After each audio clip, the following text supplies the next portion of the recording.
안녕하세요. 오늘도 사연살롱을 찾아주셔서 감사합니다. 저는 얼마 전에 아주 끔찍하고 기가 차는 일을 겪었던 한 사람입니다. 얼마 전도 아니군요. 벌써 1년이나 지나긴 했으니. 그동안 제 삶은 정말 공허했어요. 그 사건 이후로 1년이나 지났다는 걸 체감하지 못했을 정도로요.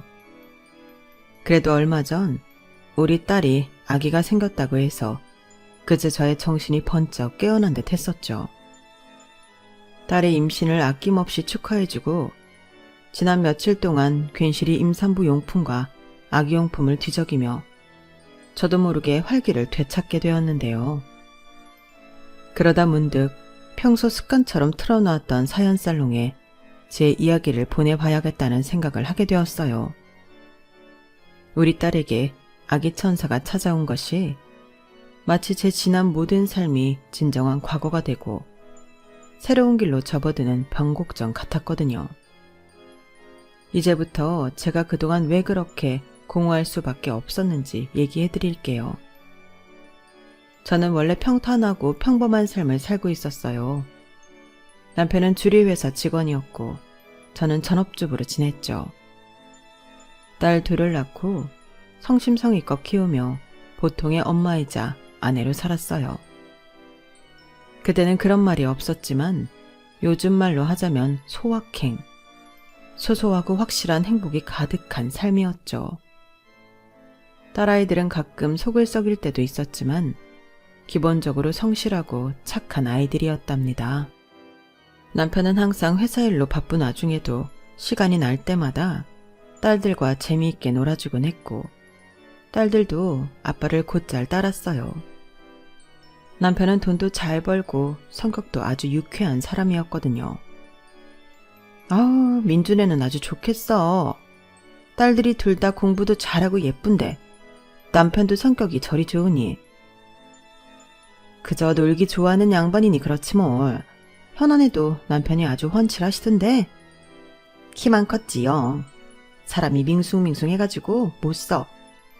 아니 저번에 장 보고 오는데 여기 집에서 아주 까르르르 까르르 이 집 딸내미들 웃는 소리가 다 들리더라고. 아빠랑 노는 것 같던데 너무 보기 좋아서. 애들이 나이 차이가 별로 없다 보니까 더 그런가 봐. 둘이 쌍으로 에너지가 넘치니 여자애들이 좀 얌전해야 하는데. 무슨 소리? 요즘은 여자애들이 털털한 게 매력이야. 동네 아줌마들이 부러워할 정도로 저희 집은 화목했어요. 딸들이 성격이 밝고 쾌활했던 건 아무래도 남편의 영향이 컸을 거예요. 남편은 주류회사를 다니다 보니 아무래도 음주 가문을 정말 좋아했고 노는 것도 정말 잘 놀았거든요. 그 회사에 다니다 보면 일적으로 술을 먹을 일이 애초에 많았어요. 남편은 주량도 세고 운동도 많이 하는 사람이었기에 몸에 무리가 가지 않도록 건강도 잘 챙겼어요. 그런 평화로웠던 저희 가족의 일상에 점점 금이 가기 시작한 건 아이들이 스스로 학교 등하교를 할 수 있을 만큼 자랐을 때였습니다. 아이들이 다 큰 어린이가 되고 저와 남편도 조금씩 흰머리와 주름이 늘어가고 있었죠. 어느 날부턴가 남편은 점점 다른 사람이 되어갔어요. 그렇게 술이 새던 사람이 더 이상 술을 이기지 못하는 겁니다. 예전처럼 운동도 열심히 하지 않고요. 무엇보다도 회사에서 무슨 일이 있는지 그렇게 좋아하던 회사 일을 예전만큼 재미있어 하지 않았죠. 자기 회사에 누구보다도 애정을 가지고 열심히 다니던 사람이 퇴근만 하면 회사 욕을 하고 쓸데없는 짜증이 늘었어요. 내가 그동안 지들 뒤닦아준 게 몇 갠데 나를 쏙 패놓고 상철이 그 새끼 승진을 시켜? 에이씨, 개새끼들. 승진 아니면 어때? 괜찮아. 지금도 우리 가족 잘 살고 있잖아. 너무 마음 쓰지 마. 시끄러워. 아무것도 모르는 옆에 내가 어디 남편하는 바깥일에 훈수를 둬? 소주나 더 사와. 아이씨, 재수가 없으라니까. 술 여기에 두고 방으로 들어가. 혼자 있을 거니까.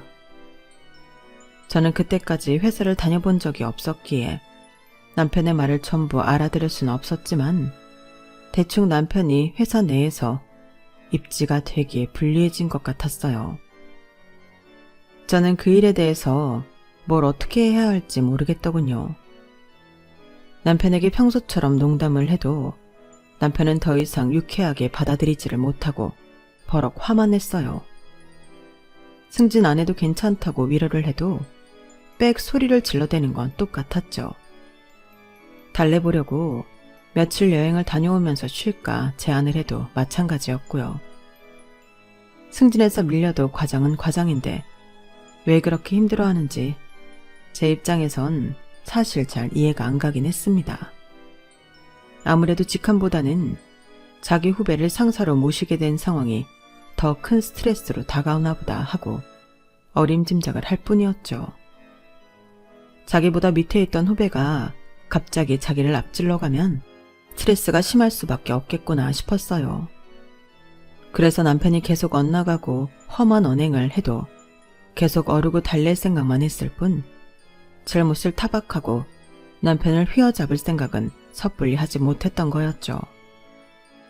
문제가 심각해진 건 남편이 회사에서 받은 스트레스를 전부 술로만 풀기 시작할 때부터였어요. 더 이상 운동도 안 하고 다른 모임에도 나가질 않으니 혼자 고립된 채로 술을 퍼마시게 된 거예요. 안 그래도 점점 기본 성격 자체가 화가 많은 성격으로 바뀌고 있었는데 거기에다 술을 들이부으니 없던 술 주사까지 생기게 되었어요. 젊을 적엔 술 주사도 별로 없던 양반이었는데 말이에요. 뭐든 늦바람이 무섭다고 갑자기 생긴 남편의 술 주사는 정말이지 다양하고 충격적이었죠. 처음으로 남편의 술 주사에 충격을 받았던 건 술 취해 들어온 남편이 현관에서 잠들어 버렸을 때예요. 그대로 현관에서 재울 수도 없고 제가 옮길 수도 없으니 남편을 깨워 침대로 데려가려고 했는데요. 갑자기 깬 남편이 저에게 가방을 집어 던지며 5만 가지 상스러운 욕을 하는 겁니다. 놔, 이 버러지 같은 년아. 좀 내버려 두라고. 이런 씨, 저리 가라고. 저는 갑자기 날아온 무거운 가방에 둔부를 맞아 넘어졌고 한참 동안이나 욕을 들어야만 했어요.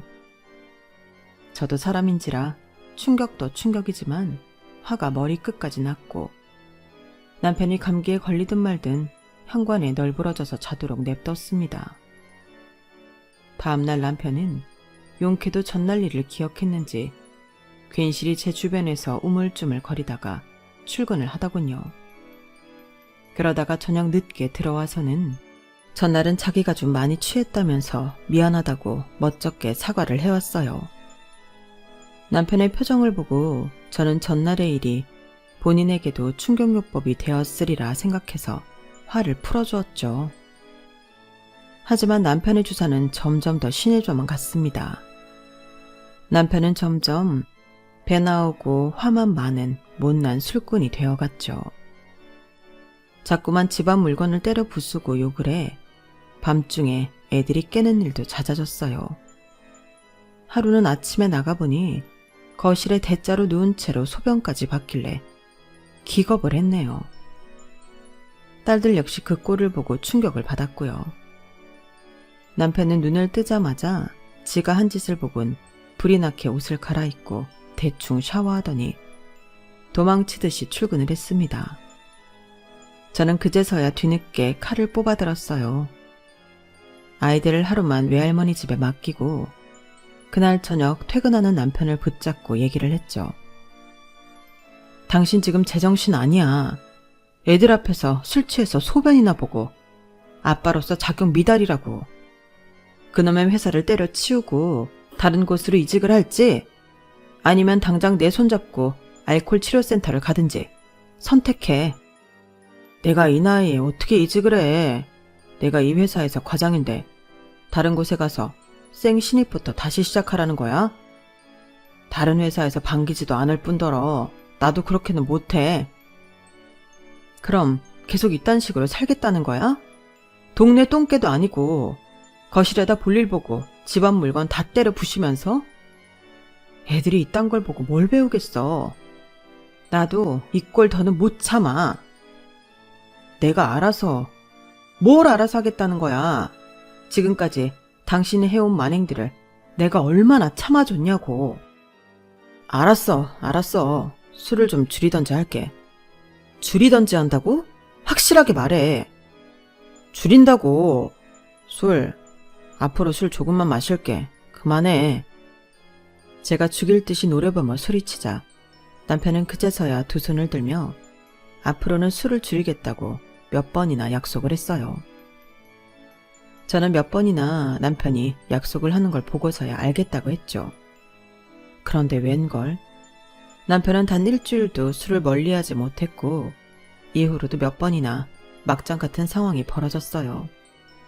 그제서야 저는 제 남편이 알코올 중독자 수준이라는 걸, 남편의 말은 이제 믿을 수가 없다는 걸 제대로 깨달았습니다. 딸들은 그런 아빠를 끔찍이도 싫어했고 둘 다 악바리로 공부를 하더니 기숙사가 있는 고등학교로 자진해서 진학했어요. 공부를 잘하던 큰아이는 외고에, 피아노를 잘 치던 작은아이는 예고에 진학을 했죠. 그나마 애들이 저보다 현명해서 알아서 자기 길을 찾아가니 저로서는 너무나 다행이고 고마울 지경이었죠. 그리고 아이들이 고등학교에 진학한 뒤 얼마 지나지 않아 남편은 회사에서 해고되고 말았습니다. 해고가 된 사유는 회식 자리에서 큰 실수를 했다는 것이었어요. 술이 들어가니 안에서 새던 바가지가 밖에서도 새게 된 것이었죠. 장소는 노래방이었는데 노래방 안 기물 파손으로 돈도 물어줘야 했고 아주 난리도 아니었네요.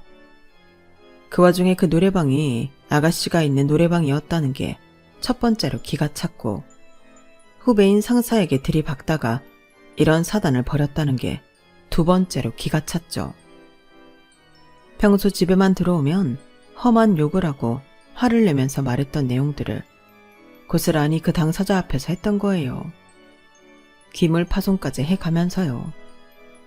덕분에 저는 새벽 2시에 경찰서에서 전화를 받고 헐레벌떡 나가야만 했네요. 가보니 경찰서 안은 아수라장이 따로 없었고 남편은 술에 잔뜩 취한 채 코피를 뚝뚝 흘리고 있었어요. 상사가 됐다던 그 후배분은 한쪽 뺨이 벌겠는데 저를 보자마자 남편을 폭행죄로 감방 보낼 거라며 엄청나게 화를 내더군요. 아무리 그래도 전 아무 죄 없는 가족일 뿐인데 저한테 이년저년하며 욕하고 화를 내는 꼴을 보아하니 남편이 그간 받았을 스트레스가 어느 정도 짐작이 가긴 했죠. 내가 누군 줄 알아? 니년 남편 내가 반드시 콩밥 먹을 줄 알아. 알겠어? 어디 이름도 없는 학교 나와놓고 주제도 모르고 들이받아. 어? 죄송합니다. 제가 대신 사과드릴게요. 정말 죄송합니다. 한 번만 봐주세요. 저희가 전부 변상할게요. 네 남편이 지금 내 얼굴 이따구로 만들어놨다고. 이런 우라질. 거 시끄러워요. 그쪽도 잘한 거 없으니까. 지금 당신도 불법 업소에서 적발된 거 엄연한 죄예요, 죄. 아내분은 신원 확인됐으니까 일단 남편분 데려가세요.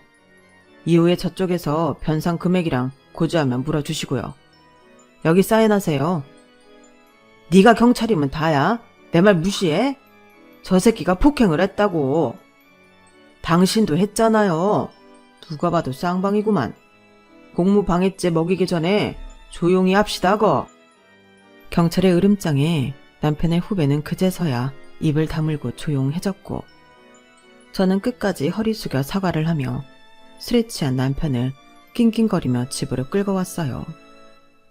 그리고 다음 날부터 온갖 비용을 물어주고 술이 깨서도 길길이 날뛰는 남편 후배한테 손이 발이 되도록 싹싹 빌고 남편과 저는 발바닥에 땀이 나도록 그 일을 수습하기 위해 동분서주해야만 했습니다. 그 고생을 하고도 남편은 회사에서 가차없이 해고됐어요. 저희 부부는 한순간에 길바닥에 버려진 거나 다름이 없었죠.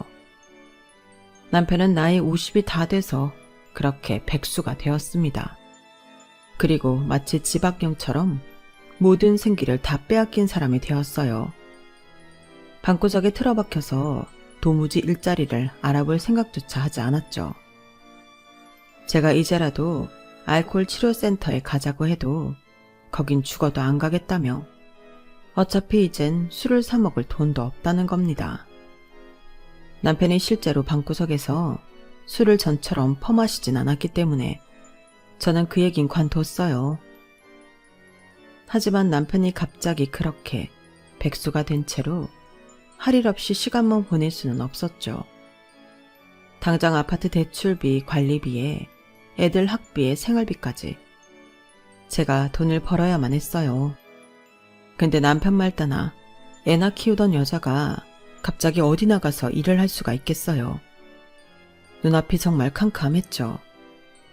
몇 날 며칠 동안 가슴에 돌덩이를 얹은 것처럼 답답하던 저에게 그래도 구원의 동아줄이 한 가닥 내려오더군요. 평소처럼 마트에서 장을 봐오던 길이었는데요. 집에 들어가기 싫어 불어 길을 빙 돌아오다 처음 가보는 골목 칼국수집에서 주방 이모를 구한다는 종이를 보게 된 것이었어요. 저는 그 종이를 보자마자 곧장 가게 안으로 들어가 다짜고짜 일을 하겠다고 했는데요. 여기 주방 이모 구하나요? 제가 일하고 싶은데요. 늦은 오후인데도 사람이 꽤 있었고 허리가 굽고 연세가 지긋하신 사장님이 혼자 서빙을 하고 계셨어요. 사장님이 절 한번 힐끔 보더니 무심하게 물어보셨죠. 여기서 일하려고? 네, 시켜만 주신다면 바로 할게요. 주방일 해봤나? 제가 애 둘 있는 엄만데요. 맨날 하는 게 주방일이죠. 잘할 수 있어요. 안 해봤구만. 이번 달 말까지는 저기 써있는 월급에 반뿐이 못 줘. 자네도 나도 같이 일할 만한지 봐야 할 것 아닌가. 잘 버티면 다음 달부터는 제대로 줄 테니 그래도 오겠다면 내일부터 오게. 네, 내일 뵐게요. 감사합니다. 저는 그렇게 기적적으로 일을 구하게 되었어요. 바로 다음 날부터 하루에 12시간 넘게 하루 종일 칼국수집 일을 하게 되었죠. 덕분에 남편만큼은 아니지만 그래도 저희 가족이 필요한 만큼의 돈은 겨우 벌 수 있었네요. 평소엔 그쪽 동네로 다닐 일이 거의 없어 제가 잘 몰랐는데 손님이 정말 많은 가게였더군요. 점심에는 근처 회사에서 회사원들이 식사를 하러 밀려왔고 저녁엔 퇴근하는 주민들이 밀려왔어요. 그 사이엔 학교가 끝난 중고등학생들이 밀려왔고요. 정말이지 손님들이 한시도 쉴 수 없을 정도로 많이 오는 곳이었어요. 처음엔 메뉴가 칼국수랑 김밥밖에 없어서 일이 어렵지 않을 줄 알았는데 전혀 아니었죠. 아침에 출근하자마자 김밥 재료들을 산더미처럼 손질해놓고 칼국수 세팅도 해놔야 했었는데 사장님이 면을 직접 뽑으시다 보니 손이 여간 많이 가는 게 아니었죠. 게다가 중간에 재료가 떨어지면 빠른 속도로 다시 채워 넣어야 했어요. 집안일만 까짝대던 제가 하기엔 굉장히 고된 일이었죠. 손도 많이 베이고 화상도 자주 입었어요. 하지만 전 군소리 않고 사장님의 잔소리를 수없이 들어가며 열심히 일을 했습니다. 반토막난 월급을 받고 또 온전한 월급을 받고 그렇게 1년, 2년이 가는 동안 저는 사장님과 함께 칼국수와 김밥을 팔았죠. 그리고 같이 일하는 시간이 길어지면서 저는 어쩔 수 없이 사장님께 집안 사정을 들키게 되는 순간들을 맞이해야만 했어요. 제가 칼국수집에서 일하는 동안 집에 혼자 방치된 남편은 어느 순간부터 자꾸만 사라졌죠. 처음에는 드디어 일자리를 구하러 다니나 보다 싶었는데 행색을 보아하니 그렇지가 않았어요. 묘한 지린내와 짙은 담배 냄새가 옷에서 진동을 했죠. 기분 나쁜 냄새를 자꾸 묻혀오니 저는 남편에게 대체 자꾸 어디를 싸돌아다니는 거냐고 물어봤는데 남편은 매일 아침마다 나가서 일용직 일을 한다고 하는 거예요. 그래서 땀 냄새며 안 좋은 냄새를 묻혀오는 거라고요. 저는 드디어 남편이 정신을 차렸구나 싶은 동시에 그런 남편이 짠하다는 생각도 들었어요. 괜히 열심히 살아보려는 남편을 타박한 게 미안해졌죠. 그래서 일부러 아침마다 쌈짓돈을 쥐어주며 밥이라도 든든히 먹고 다니라고 해주었습니다. 실제로 남편이 큰 돈을 들고 올 때도 여럿 있었고요. 그런데 그게 다 거짓말이었던 겁니다. 남편은 보기 좋게 제 뒤통수를 제대로 쳤어요. 제 착각과는 달리 남편은 이미 갱생 따위는 어려운 수준에 나락에 빠질 만큼 빠져버린 인간이었던 거죠. 하루는 제가 퇴근 후 옷을 갈아입던 중 옷장 안에 비상금이 전부 사라진 걸 발견했어요.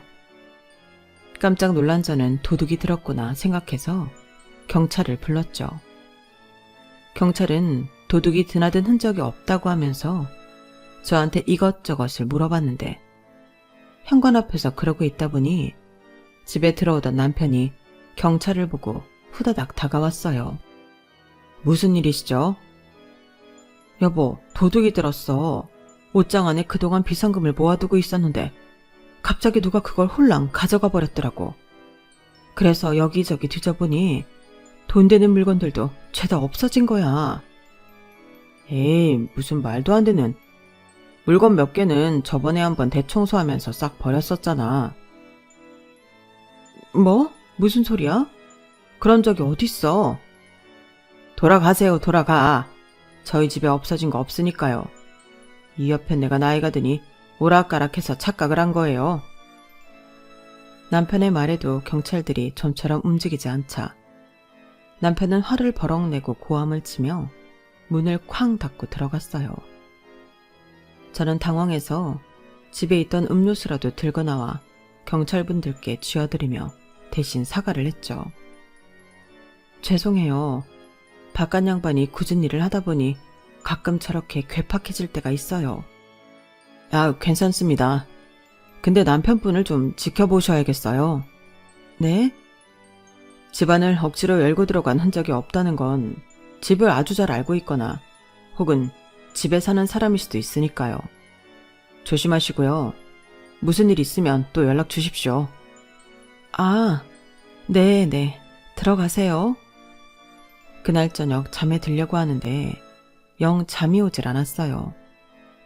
몇 시간 전 경찰이 한 말이 자꾸만 맴돌았죠. 곱씹어 볼수록 일리 있는 말이었거든요.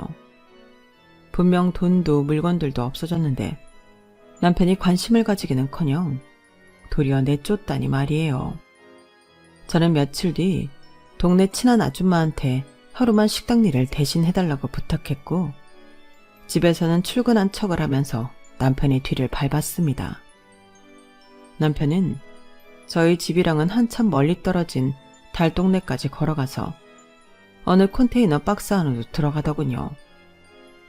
다 낡아 썩어가고 있는 듯한 컨테이너였는데 밖에서 몰래 보니 연기가 아주 자욱했고 사람들이 삼삼오오 동그란 테이블에 모여 있었어요. 처음엔 저게 뭔가 싶었는데 글쎄 모여서 하고 있는 게 도박이었던 겁니다. 저는 그 꼴을 보고 눈이 돌아갈 것 같았죠. 그 자리에서 도박장 안으로 달려들어 남편의 머리채를 잡아 끌며 소리를 질러댔습니다. 야, 이 미친 인간아. 지금 당신이 여기서 이러고 있을 때야? 아이, 인연이 놔봐. 지금 내가 이기는 판이라고. 남편은 팔을 마구 휘두르며 절 떼어냈고 남편의 팔에 저는 눈 한쪽을 정통으로 얻어맞고는 한동안 머리가 띵할 정도로 아파서 그대로 주저앉았어요. 그런데 제가 그렇게 주저앉은 동안 남편은 정말 도박에 미친 사람처럼 얼른 다시 고쳐 앉고는 도박질을 이어가더군요. 아픔이 사라지면서 저는 남편이 찰싹 붙어있는 테이블 위에 제 통장이 놓여져 있는 걸 발견했어요. 다시 눈이 돌아간 저는 남편을 또다시 붙잡았죠. 이 정신 나간 버러지 같은 인간아. 이건 애들 등록금 통장이야. 애들 결혼자금까지 모아두는 통장이라고. 와, 내가 더 크게 벌고 있잖아, 지금. 뭘 더 크게 벌고 있다는 거야. 정신 차려. 이 판만 이기면 전부 만회하는 거라고. 당신이 무슨 수로 애들 통장까지 걸고 이걸 이기겠다는 거야. 이미 집구석에서 훔쳐간 그것들만 해도 만회 못했으면서. 놔, 이 여편네야. 네가 뭘 한다고 짓거려. 이 판만 이기면 다 끝난다고. 저희 부부는 그렇게 그 자리에서 서로 붙잡고 뒹굴며 육탄전을 벌였어요. 남편은 머리가 한 뭉탱이 빠지고 뺨이 온통 벌개졌고, 저는 머리는 산발에 여기저기 시퍼렇게 멍이 들고 입술이 터졌죠. 저희가 이러고 있는데도 도박하는 사람들은 테이블 위에만 눈을 고정하고 있더군요. 그나마 제정신인 몇몇 사람이 저를 드러내서 컨테이너 박스 밖으로 던졌습니다. 그리고 저한테 선심 쓰듯 제 통장을 던져주며 말했죠. 이거 들고 도망가요. 도박쟁이랑 한 집에 살면 배가 망신해요. 아줌마가 불쌍해서 말해주는 거야.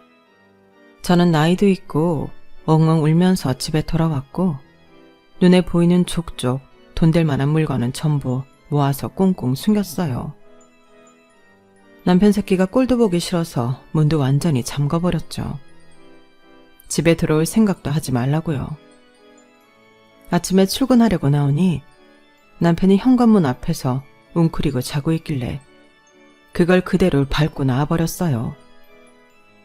가게에 가니 사장님은 제 몰골은 신경도 쓰지 않고 평소처럼 잔소리를 해대셨어요. 아니, 평소보다 더한 것 같았죠. 평소보다도 더 깐깐하게 매의 눈을 하고 절 지켜보시니 저는 전날의 일을 생각도 못하고 정신없이 일을 할 수밖에 없었어요. 나중에 알고 보니 전날 제가 거짓골을 하고 엉엉 울면서 집에 왔을 때부터 동네에 소문이 쫙 돌았다더군요. 저 집 남편이 기어코 아내한테 손찌검을 하기 시작했다고요.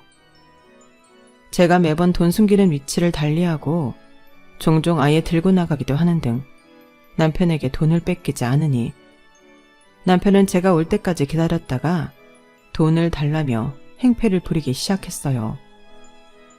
저는 그런 남편에게 몇 번이나 맞았죠. 다시 술을 입에 대기 시작한 남편은 진탕 취했을 때마다 금수새끼 마냥 난폭해져서는 저를 종종 아예 가게 한켠에서 잠을 자게 하기도 했어요. 제가 어렵게 가게에서 자도 되냐고 물어봤을 때도 사장님은 별말을 하지 않으셨어요. 사장님은 한 번도 저에게 집안일에 대해 묻지 않으셨죠. 그저 하루하루 장사하는 일에 충실할 뿐이셨어요. 그렇게 지옥 같던 시간이 지금 세어보니 한 3, 4년쯤 됐었던 것 같네요. 어느 날 남편은 갑자기 사라졌어요. 일주일이 지나고 한 달이 지나도 집에 들어오질 않았죠. 저는 남편의 행방이 하나도 궁금하지 않았습니다. 대신 현관문 비밀번호를 바꿔버렸죠.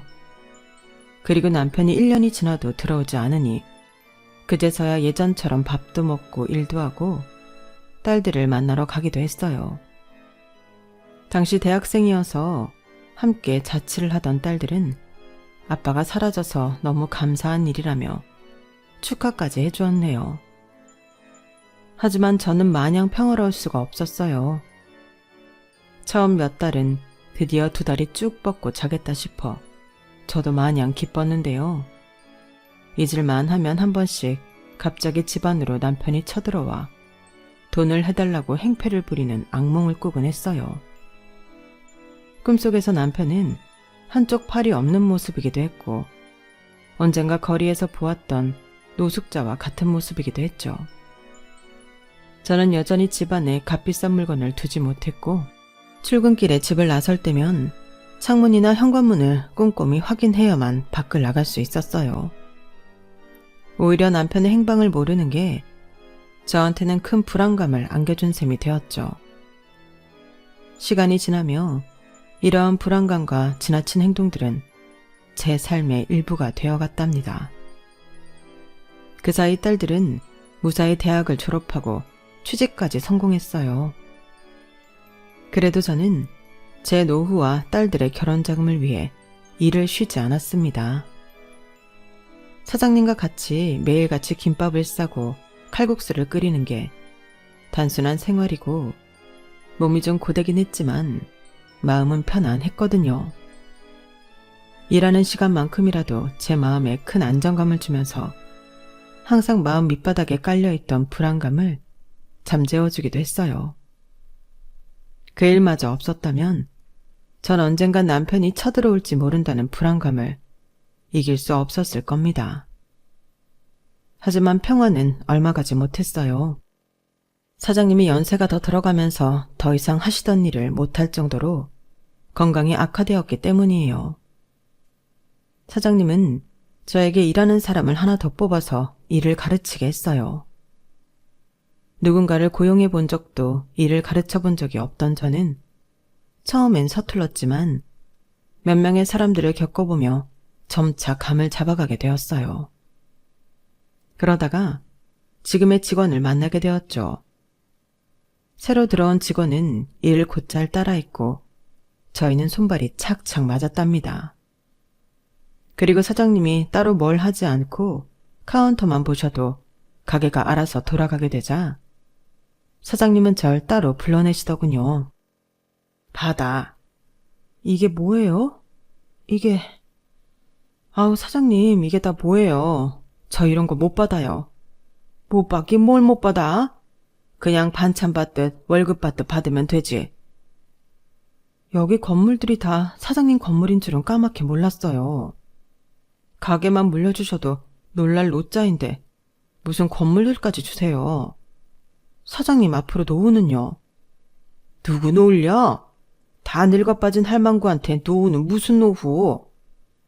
아니 그게 아니라 제 말은 됐어. 나 죽을 때까지 먹고 살 돈은 충분해. 난 더 이상 장사할 힘이 없네. 이 가게를 그렇다고 내칠 수도 없는 노릇이니 자네가 대신 받아서 운영해 달라는 거야. 원래 도박쟁이 아내는 더 얕고 돈이 더 많아야 하네. 그러면서 사장님은 좀처럼 얘기하지 않으시던 당신의 얘기를 해주셨는데 알고 보니 사장님도 노름꾼이 남편 밑에서 젊었을 적 참 많이 고생하셨다고 했어요. 당시에는 여자가 혼자 장사한다는 게 더 힘들 때였는데 주변의 견제도 심했고 노름꾼인 남편이 빚을 져서 기껏 모아놓은 돈을 다 빼앗기는 적이 한두 번이 아니었다고요. 그래서 할머니는 가게가 아무리 흥해도 리모델링도 안 하고 현금을 들고 있지 않으려고 아예 건물을 사버리셨다고 해요. 그리고 사장님의 남편도 어느 날 갑자기 소리 소문도 없이 행방불명 되었다고 했죠. 남편이 죽었다는 연락이 온 것도 아니고 그저 실종 상태이니 저처럼 불안하셨던 사장님은 현금을 오래 들고 있지 않고 계속 부동산에 투자를 하셨어요. 워낙 요리를 잘하셔서 주변에서 어떤 견제를 하든 집안 꼴이 어떻게 돌아가든 손님은 끊기지 않았으니 돈이 계속해서 모여 가게가 있던 건물과 양 옆에 있던 건물까지 총 3채의 건물을 소유하게 되신 거였죠. 변두리 서울이라 그다지 비싼 값으로 산 건물도 아니었고 공실도 많았는데 점차 아파트가 생기고 주변이 발전되며 금액이 몇 배나 오르게 되었다고 해요. 그리고 그걸 저에게 넘기겠다고 하신 거였죠. 아마 자신과 같은 제 모습에 마음이 많이 가실 수밖에 없으셨던 것 같네요. 내가 자식이 있나 뭐가 있나. 그나마 자식 노릇 해준 게 여기 단골 손님들인데 나 늙었다고 가게를 닫을 수는 없잖나. 자식도 있고 도박쟁이도 있고 일머리도 있는 자네가 맡아. 자네 말곤 넘길 사람이 없네. 정말 감사해요, 사장님. 이 은혜를 어떻게 갚아야 할지 정말 감사해요. 내 마지막은 자네가 좀 지켜주던가. 갈 때 가더라도 너무 쓸쓸하게 가는 건 나도 원치 않으니 말이야. 저는 그렇게 가게를 물려받아 사장으로 일을 하기 시작했습니다. 직원도 하나 더 뽑아서 안정적으로 가게가 돌아가게 만들었고, 남는 시간엔 사장님을 저희 친정엄마처럼 돌봐드렸어요. 정작 친정엄마가 돌아가실 때는 제 상황이 워낙 좋지 않아서 좋게 보내드리지 못했던 게 마음에 응어리처럼 남아있었는데, 사장님을 돌봐드리며 그런 서름이 조금은 해소된 것 같았죠. 사장님은 봄꽃이 만개하던 어느 날 하늘나라로 가셨어요. 사장님의 부탁대로 저는 그 마지막 자리를 전부 지켜드렸습니다. 일하던 직원도 정말 몇 년 동안이나 단골이었던 손님들도 찾아와 주었죠. 저는 사장님이 물려주신 건물과 가게를 싹 다 손을 봤습니다. 낡고 노포 같은 곳을 리모델링해서 좌석도 더 넓고 깨끗하게 했고, 직원들이 체계적으로 일할 수 있게 주방도 편하게 만들었어요. 그리고 사장님의 사진을 걸어놓고 사장님과 함께 있듯이 일을 했죠. 덕분에 매달 큰 돈을 벌 수 있었고, 우리 두 딸이 모두 편하게 시집갈 수 있도록 뒷바라지까지 할 수 있었네요. 그렇게 사장님께 감사하는 마음으로 가게 일에 충실하게 지내던 어느 날, 저는 난데없는 전화를 한 통 받게 되었는데요. 정말 깜짝 놀랄 소식이었죠. 여기 땡땡병원인데요. 고상철 씨 아내분 되십니까? 네, 그런데요. 남편분이신 고상철 씨가 교통사고로 사망하셨어요. 이쪽으로 와서 장례를 치러주셔야 할 것 같습니다. 저는 다리에 힘이 풀려 그대로 주저앉았어요. 그 오랜 세월 동안 다 잊었다고 생각했는데, 막상 병원에서 사망 소식을 들으니 눈앞에 핑 도는 것 같더군요. 겨우 정신을 차린 저는 직원들에게 일을 맡기고 얼른 해당 병원으로 달려갔어요. 병원 측의 안내를 받고 가니 의사는 경찰을 불렀으니 잠시만 기다리라고 하는 겁니다. 경찰을 불렀다는 말에 저는 가슴이 쿵쾅거리기 시작했어요. 대체 무슨 일이길래 경찰을 불렀냐고 하니, 처음에 신원 확인이 안 된 시체가 와서 경찰에 연락을 했는데, 신원이 확인된 이후에는 불법적인 사건이 연루되어 경찰이 자세한 경황을 확인하고 다시 오기로 했다는 겁니다. 한참을 기다리니 병원 입구에서 경찰이 2명 들어오는 게 보였어요. 두 경찰은 의사들과 짧은 대화를 나누더니 절 보곤 남편이 있는 곳으로 같이 가자며 절 데리고 갔습니다. 저는 저도 모르게 잔뜩 긴장을 한 채 들어갔는데, 의사는 먼저 본인 확인부터 시켜줬어요. 이 사람이 남편인 고상철이 맞냐고요. 남편은 노숙자나 다름없는 더러운 행색으로 자세히 보아야만 얼굴을 알아볼 수가 있었어요. 몰라볼 만큼 삐쩍 말라 있었고 얼굴엔 더러운 수염이 덥수룩하게 있었죠. 여러분은 여러분을 죽을 만큼 괴롭혔던 존재가 한없이 초라한 모습으로 운명을 달리한 모습을 눈앞에서 목도한 적이 있으세요?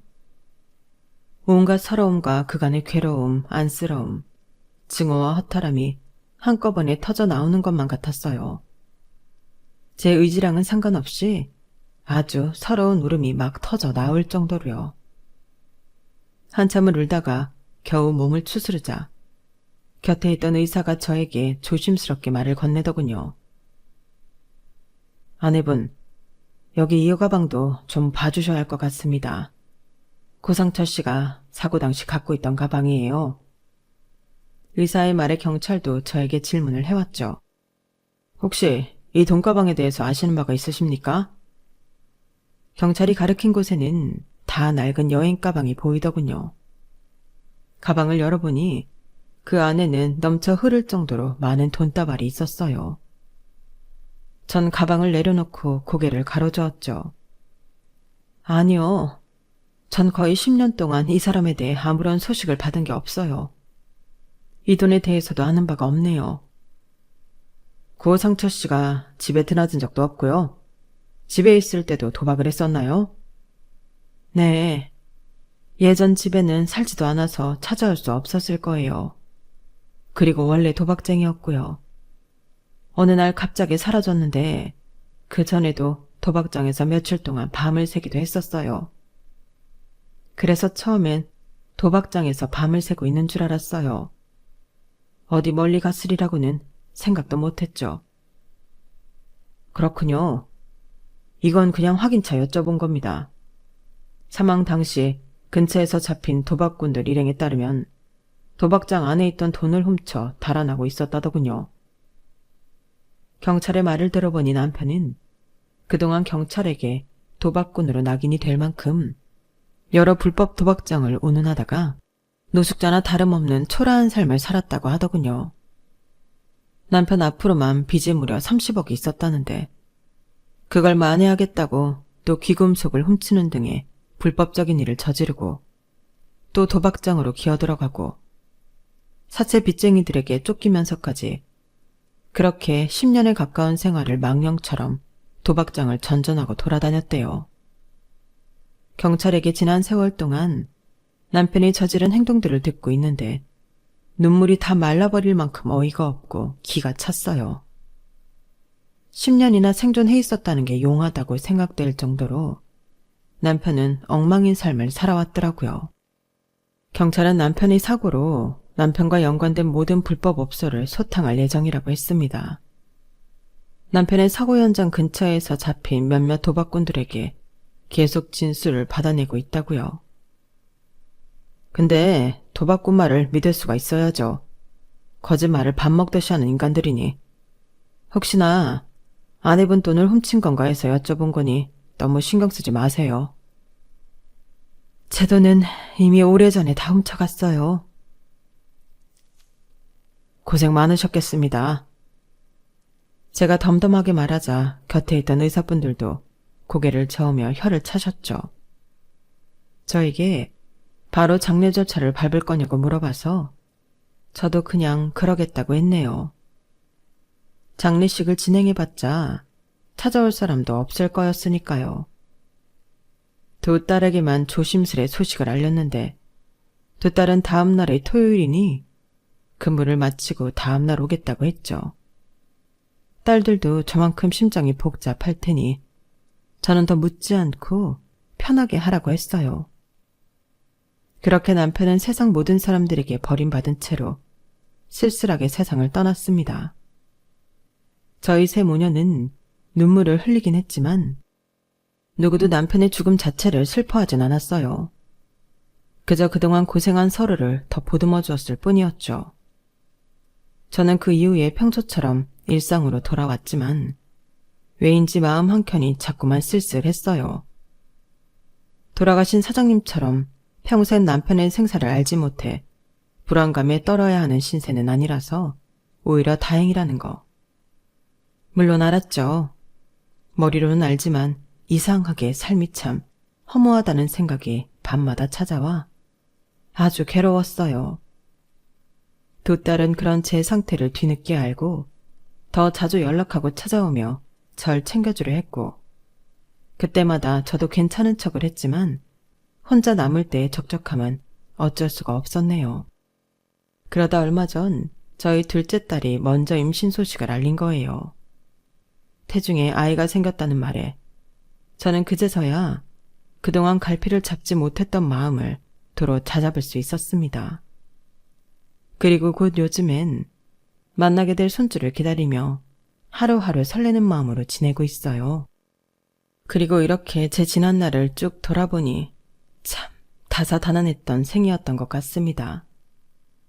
이 나이가 되어보니 인상이라는 게 끝도 없이 힘들다가 또 희망을 찾고 또 절망하다가 다시 살아나기를 반복하는 거구나. 중국에는 다 잘 풀리게 되는구나 하는 확신이 생기게 되었어요. 당시엔 어려서 몰랐지만요. 그 확신은 이 나이가 되어서야 생기게 되는 것 같아요. 앞으로 저도 더 나이가 지긋해지고 그래서 사장님 나이쯤 되면 그 옛날 저희 사장님이 매맞던 저를 그저 품어주셨던 것처럼 저도 제 손주를, 저희 직원들을, 그리고 혹시 모를 새 인연까지 그저 품어줘야겠다는 생각이 드네요. 혹시 제 이야기를 듣는 분들 중에서도 지금 너무 힘든 상황인 분이 계시다면 그분들께도 희망을 잊지 말라는 말씀을 드리고 싶어요. 꼭 좋은 날이 올 테니 포기하지 말라고요. 오늘도 힘을 내서 하루를 살아가시길 진심으로 바랄게요. 건강하시고요. 여러분, 사연 댓글에 응원과 현명한 조언 부탁드려요. 좋아요와 구독은 저에게 큰 힘이 됩니다. 오늘도 좋은 일 가득하세요.